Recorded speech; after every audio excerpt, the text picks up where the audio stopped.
পোনপ্ৰথমে আপোনালোকৰ সংবাদ মাধ্যমক আমাৰ দলটিৰ প্ৰমুখ সদস্যৰ ফালৰ পৰা নমস্কাৰ জ্ঞাপন কৰিলোঁ।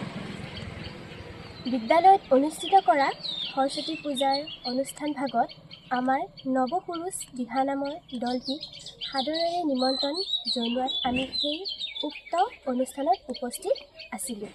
আমাৰ এই নামৰ দলটিয়ে অতি কম দিনৰ ভিতৰতে দীঘলপানী গাঁৱৰ নিৰ্বাসী অৰ্পণ শইকীয়াৰ দ্বাৰা গঠিত হৈছিল। আৰু এইখিনিতে আমি অৱগত কৰিব লাগিব যে যমুনা গাঁৱৰ নিৰ্বাসী নয়নমণি সেনাপতিয়ে অতি কম সময়ৰ ভিতৰতে তেখেতে আমাক গঢ়ি তুলিছে। এই নামৰ দলটিয়ে বহুতো ঠাইত নাম প্ৰদৰ্শন কৰি দৰ্শকৰ মন জয় কৰিবলৈ সক্ষম হৈছোঁ।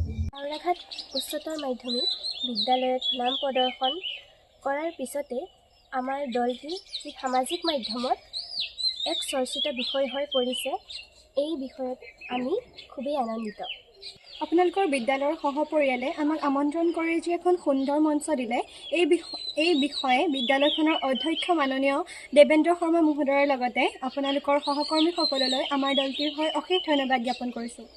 হয়, আগন্তুক দিনত যিকোনো মঞ্চত আমাৰ এই দলটিক এনেদৰে আপোনালোকৰ কাষত পাব। আমাৰ এই দলটি যাতে আগন্তুক আহি থকা সকলো অনুষ্ঠান সুকলমে পাৰ কৰি ভৱিষ্যতে ৰাইজৰ সহায় সহযোগিতা আৰু আশীৰ্বাদ মূৰত লৈ বহুদূৰ আগবাঢ়ি যাব পাৰে, তাকে ঈশ্বৰৰ ওচৰত প্ৰাৰ্থনা কৰিছোঁ। এয়াই হৈছে আমাৰ ভৱিষ্যত পৰিকল্পনা।